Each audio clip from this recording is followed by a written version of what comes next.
వెళ్లి పలకరిస్తున్నటువంటి శుభవేళ పద్మభూషణ్ మన megastar Chiranjeevi, megastar power star, అటు మెగాస్టార్ ఇటు పవర్ స్టార్. ఇది అరుదైనటువంటి చిత్రం.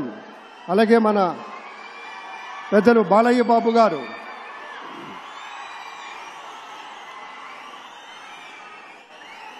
సూపర్ స్టార్ తలైవర్ రజనీకాంత్ గారిని పలకరిస్తున్నారు ప్రధాని. వారి దంపతుల్ని లేడీస్ అండ్ జెంటిల్మెన్ మనస్ఫూర్తిగా వారి శుభకామనలు అందుకుంటూ మన బాలయ్య బాబుతోటి కరచాలనం చేస్తూ ముందుకు వెళ్తూ ఉన్నారు. వేదిక మీద అందరినీ పేరు పేరున పలకరిస్తూ రజనీకాంత్ గారితో ప్రత్యేకంగా మాట్లాడుతూ ఉన్నారు. ఇది ప్రేమ, ఇది అభిమానం, ఇది వాత్సల్యం, ఇది కృతజ్ఞత, ఇది గౌరవం, అపారమైనటువంటి విశేష గౌరవంగా మనవి చేసుకుంటూ